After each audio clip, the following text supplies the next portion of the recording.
Hello, everyone. I'm happy to be here today with you. You already know my name. I'm Dr. Josephine,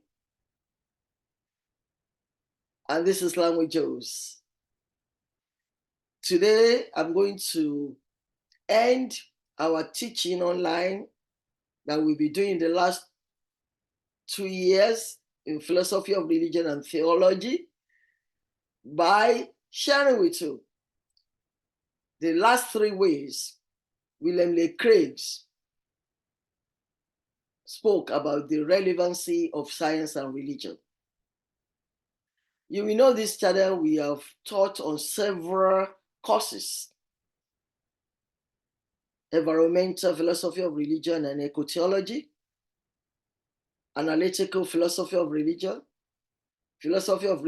proper, metaphysical issues, and metaphysical philosophy of religion, or like we say metaphysics, we've taught on it.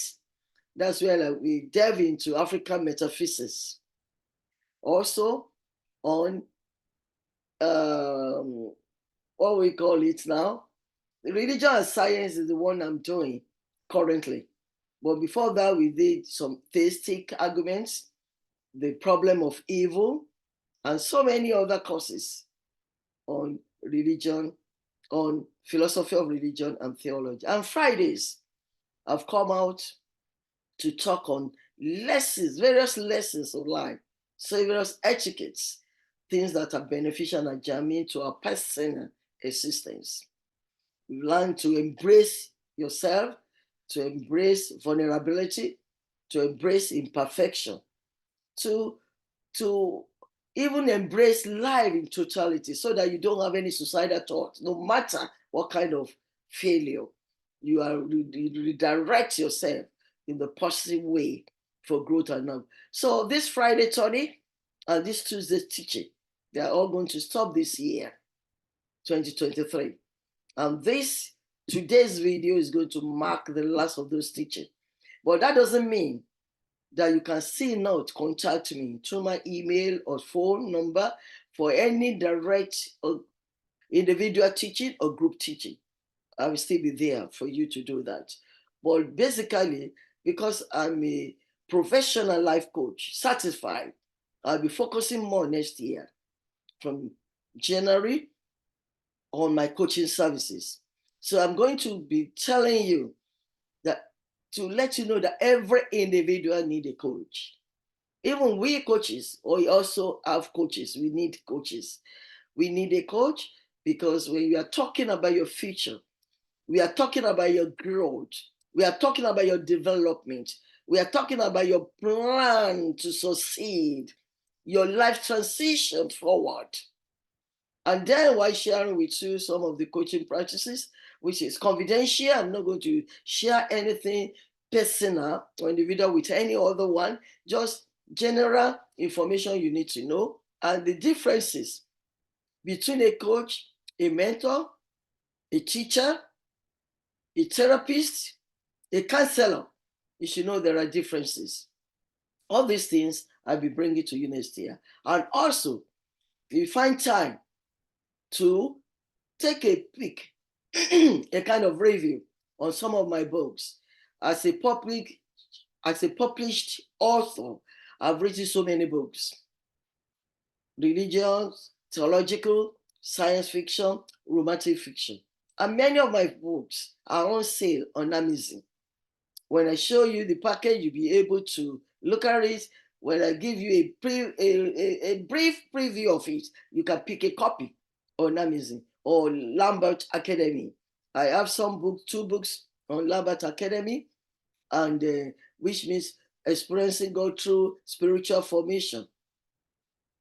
That's an analogy of modern medicine with Pentateuch. Those 2 books were published by Lambert Academy Publishing.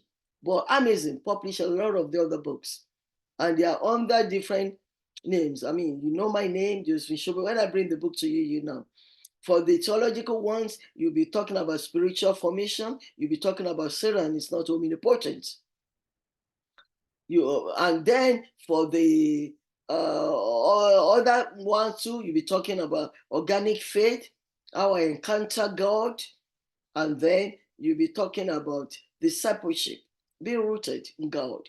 But for the science fiction, we have Enigma of Etheria, we have Echoes of Forgotten, and the third one, the Grounding Storm. And then for the romantic features, we have Whispers of the Heart, we have Midnight Serenade of Love, and we have Whispers of Eternity, that is Eternal Love. So all those books are already on Amazon. And also, next year I'll be bringing you some guests. You can imagine, I think in November, there was a guest on this particular channel, Professor Rotimi Omotoye, who shared with you church history and his passion and what you talk most. So we'll be bringing diverse people who are icons or legends, successful people in their various endeavors, different endeavors, to come and share with us the historical pathway or journey to their success or their passion that they share with people that will be beneficial to our viewers. All this we have in store for you for. So continue to have faith in me and in this channel. For those who have not subscribed, this is the time for you to subscribe. Click that subscribe button. And for those who have done it, but you've not put on your notification, notice this is the time to put it on. So that anytime we release video, you can collect it. Next year, by God's grace, our videos that normally is twice a week, Tuesday for the teaching, Friday for the Friday training, will now be maybe one for the coaching lessons or services. And then when we make it two, it might probably be when we have a guest or when I feel I want to review a particular book to you. So join me because it's becoming more and more interesting and you will never fail. I've been teaching on religion and science for some weeks now. And in the beginning, I asked a very valid question. Is religion and science in conflict or are they in concord? With all the teachings I've been doing on it, you will come to that conclusion. If you subscribe to theism, that is those who believe in God, or you subscribe to atheism, those who do not believe in God, or you're a naturalist, you will have come to that angle that yes, there are conflicts between science and religion, and yes, there are concord areas between science and religion. And that's the reason why I have brought to you the conclusion of the perspective of William Lane Craig, that he gave 6 ways science and religion are relevant to each other. Last Tuesday, I shared with you the first 3 ways. Today, this is going to be the last video of the year and the last video of teaching I'm sharing with you. The remaining 3 ways why science and religion are relevant to each other.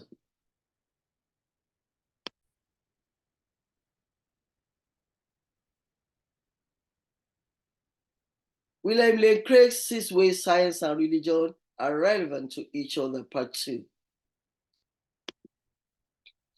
Number 4, because I gave 3 last Tuesday, religion can help to adjudicate between scientific theories.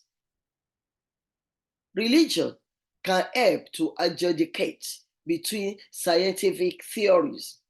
Lawrence Scanlan, a prominent philosopher of science, has remarked, the adoption of one scientific theory rather than another, sometimes in crucial cases, indeed rests as much upon philosophical presuppositions as it does upon the hard data, particularly in cases where 2 conflicting theories are empirically equivalent, so that one cannot decide between them based on the evidence. Metaphysical concerns, including religious concerns, come into play. An excellent example is the special theory of relativity. There are 2 ways to interpret the mathematical core of special relativity. In Einstein's interpretation, There's no absolute now in the world. Instead, what is now is relative to different observers in motion. If two people are moving concerning each other, then what is now for one is not now for the other. But on H.A. Lorenz's interpretation, there is an absolute now in the world, but we just cannot be sure which events in the world are happening now because motion affects our measuring instruments. Moving clocks run slowly, and moving measuring rods contracts. So the Einsteinian and the Lorentzian interpretations are empirically equivalent. There is no experiment one could perform to decide between them. But someone wants to argue that if God exists, then Lorentz was right. Here's the argument. If God exists, then God is in time. This is true because God relates to the world as cause to effect. But a cause of a temporal effect must exist before or at the same time as its effect. So God must be in time.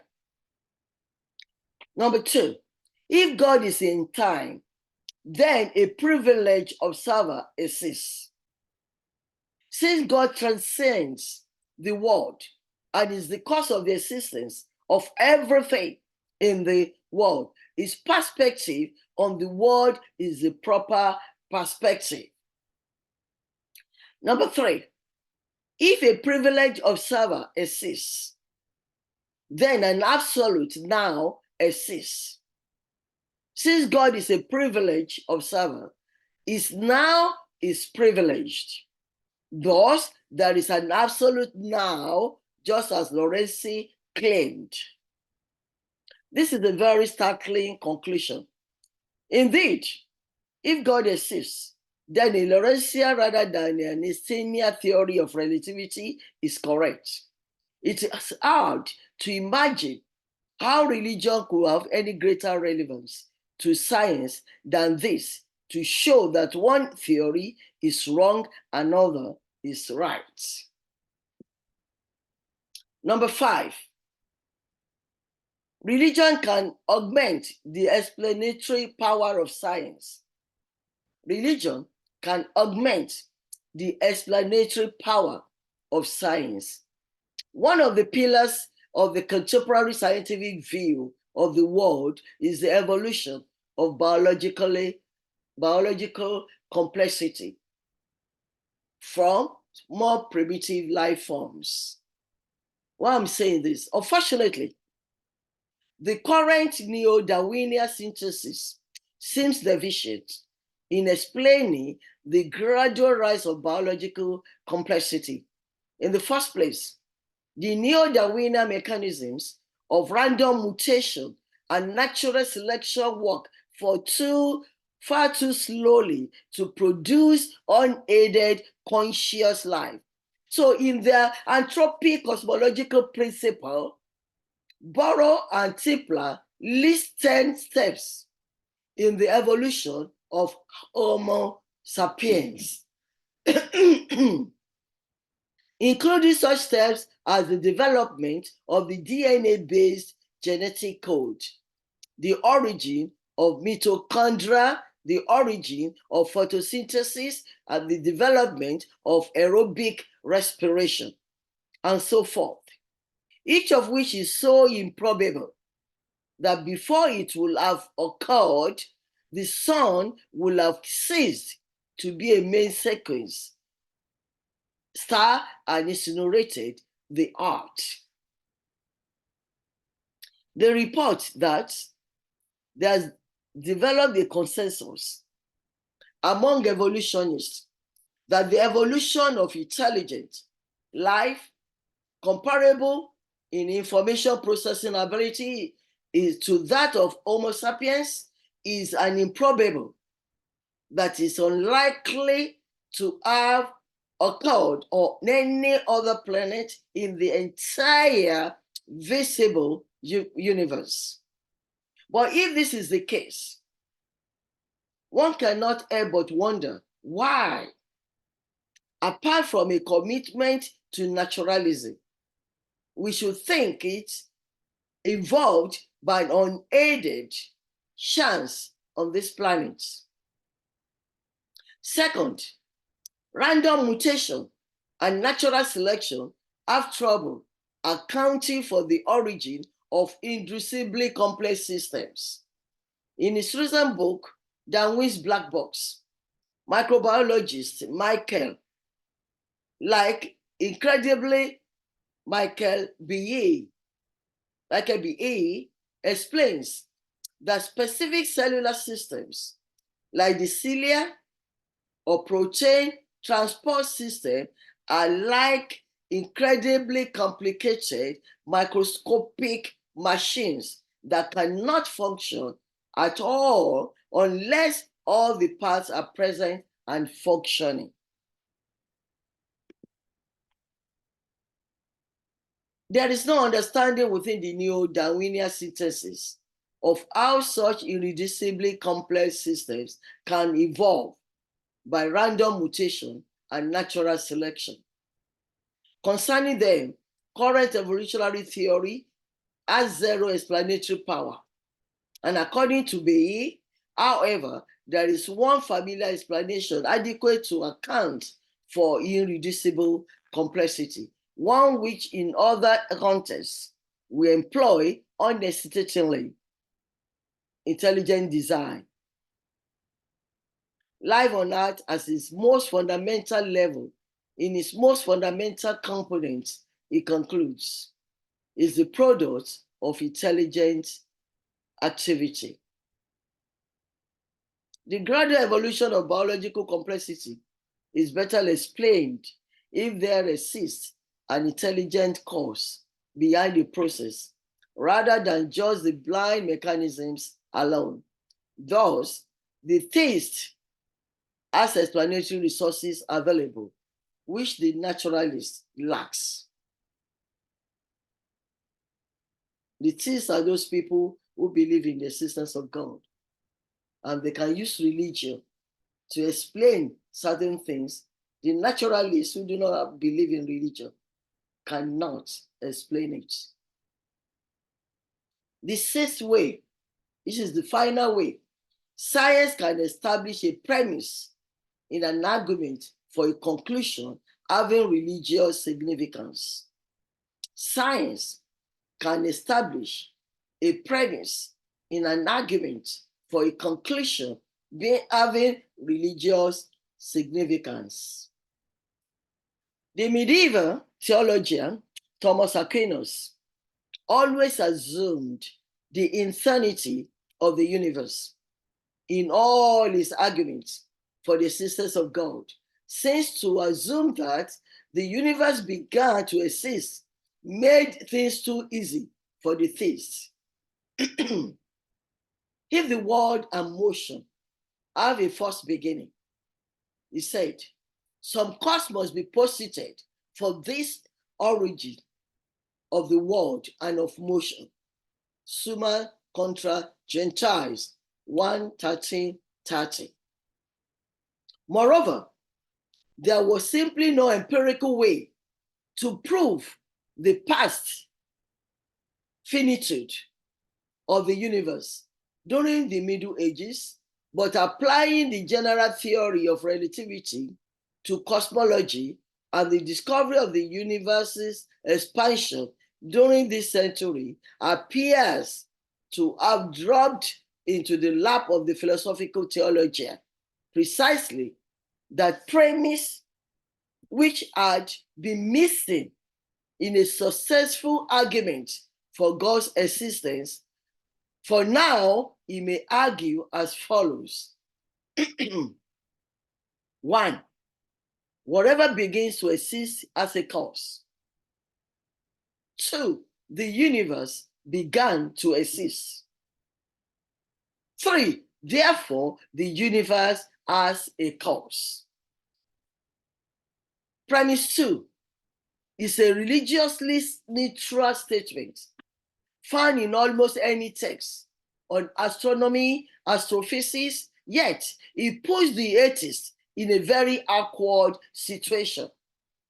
For, as Anthony Kenny of Oxford University urges, a proponent of the Big Bang theory, at least if he's an atheist, must believe that the universe came from nothing and by nothing. But indeed, that is metaphysically impossible. Out of nothing, nothing comes. We all know that. So why does the universe exist instead of just nothing?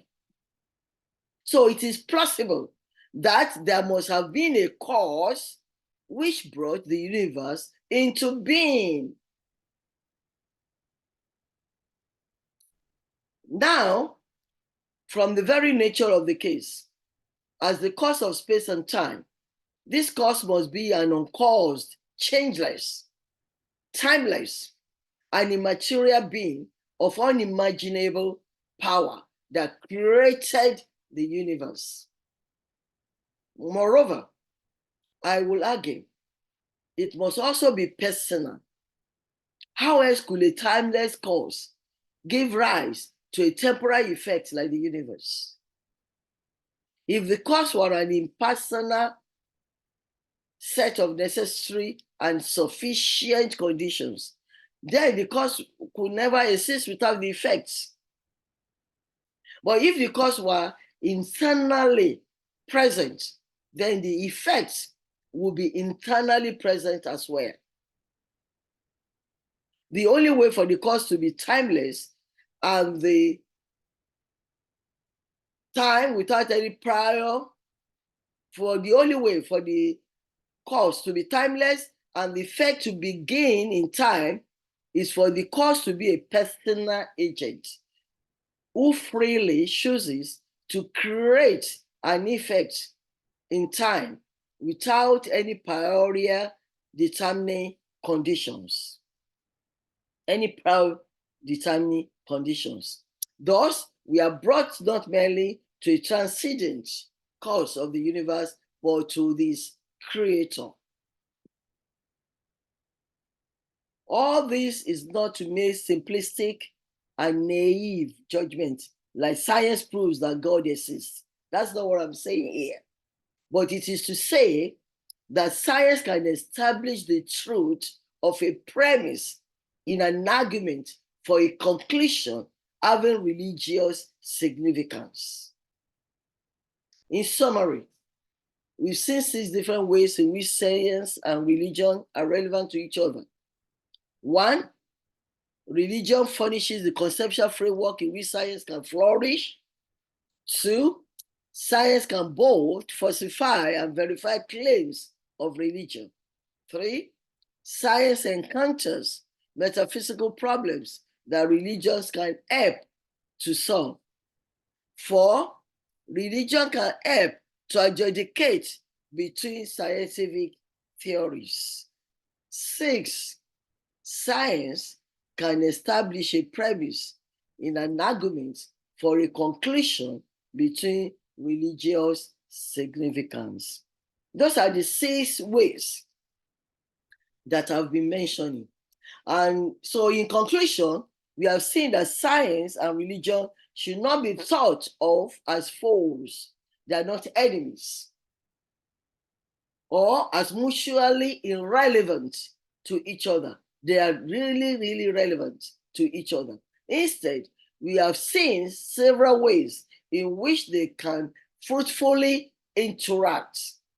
And that is why, after all, there is such a flourishing dialogue between these 2 disciplines today. Some of the works I cited in those things remain the Lawrence Scholar Space, Time and Space Time, Berkeley University of California Press, 1946, page 1417. Actually, the number 14, I put it there for those who are following me. This statement bears qualification for as a result of the aspect experiments verifying the predictions of quantum mechanics concerning Bayes' theorem, we now have substantial empirical grounds for affirming relations of absolute simultaneity between distant events, thus vindicating the Lorentzian interpretation. And also we have the Borrow and Tipler, which I use for some of the pages, and I have Michael B. the Darwin's black box, which also I use for the waves. I've come to the end of today's lesson or teaching. And like I said initially, this is the final teaching this year and the final teaching for now on Learn with Joes, while we focus more on our coaching business as from next year. I wish you a very wonderful, fantastic, and happy holidays. Enjoy your holiday. I'm already out of my state, my residence. I'm currently in Ohio, enjoying the coldness of Ohio. So I wish you Merry Christmas and Happy New Year.